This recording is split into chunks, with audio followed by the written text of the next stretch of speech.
আমার একটা সিদ্ধান্ত জানানোর জন্য আমি একটা সিদ্ধান্ত নিচ্ছি, আমি একটা বিয়ে করবো। আমি পাচ্ছি আমার পছন্দ করা আছে। বাজার তুই এতদিনে খুব ভালো একটা সিদ্ধান্ত নিস। যে বউ স্বামীর কথা শুনে না তার লগে সংসার করা ঠিক না। তুমি কোন লাগে পছন্দ করছো খালি নাম ডাকো। আমি মনে করো লগে লগে ওর লাগে তোমার বিয়া করাইয়া বাড়ি নিয়ে চলে আসি। আম্মা এসব আপনি কি বলতেছেন? আপনার পোলা আমার রাইখা আরেকটা বিয়া করতে যাইতেছে, আপনারা কই বাধা দিবেন তা না করে উৎসাহ দিতেছেন?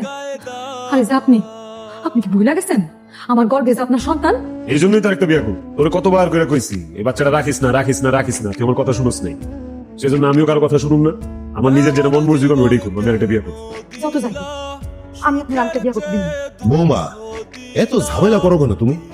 সবকিছুতে এত না না করতে নাই। শোনবা, তুই যে সিদ্ধান্ত নিছস আমরা তাতে রাজি।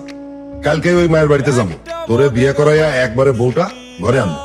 দেখছোস, একমাত্র তুই ছাড়া বাড়ি সবাই জানে আমি কেন একটা বিয়ে করবো। খালি তুই বুঝলি না। ঠিক আছে, বুঝোস নাই, নিজের কপালটা নিজে পড়ছোস। আমার কথার বাধা দাঁড়াইস না, তুই তোর মতো থাক, আমার মতো থাকতে দে। আপনি এরকম কইলেন না, আপনি এমন করতেছেন কেন? আমার কথাটা একটু শুনে যান। আম্মা আম্মা আপনার একটু বুঝান না।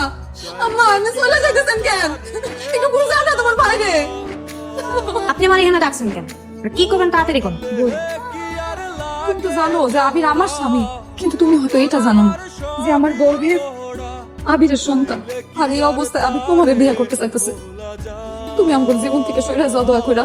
আবির আমার কইছে, আবির আমার এটাও কইছে যে ও এখন সন্তান চায় না, সে দূর করে নিতেছে। আর আমার আবির এটা নিয়ে অনেক কষ্টে আছে। আমি তো আমার আবিরের কষ্ট রাখতে পারি না, আবিরের সুখের জন্যই আমি বিয়েতে রাজি হয়েছি। বিয়ে হয়ে তুমি এমন কথা কইতে পারলা? আচ্ছা পৃথিবীর কোনো মেয়ে পারে তার স্বামীর ভাগ অন্য কাউরে দিতে? কয়দিন পরে আমার সন্তানটা এই পৃথিবীতে আইবো, আমি চাই না ওর বাপের ভালোবাসার থেকে বঞ্চিত হোক। এটা করে তুমি এই বিয়েটা ভাঙা দাও।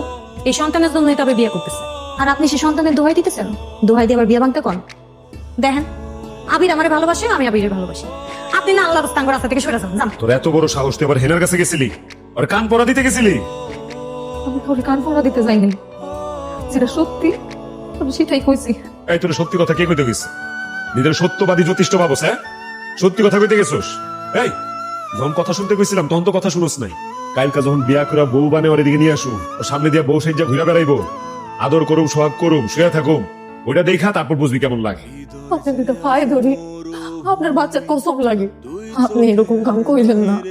আমার যা সিদ্ধান্ত নেওয়ার আমি নিয়ে ফেলাইছি। আমার এই সিদ্ধান্ত আমি কেউ পরিবর্তন করতে পারবো না। তোর বাপে আইলো আমার এই সিদ্ধান্ত বদলাইতে পারবো না। জান তোমার কিন্তু খুব সুন্দর লাগতেছে, বুঝাই নয় জামাই। মাশাআল্লাহ। তোমার কি হইলো নাকি? দিন থাকতে থাকতে রওনা করা দরকার না? বউ নিয়ে তো আবার ফেরত আসা লাগবে।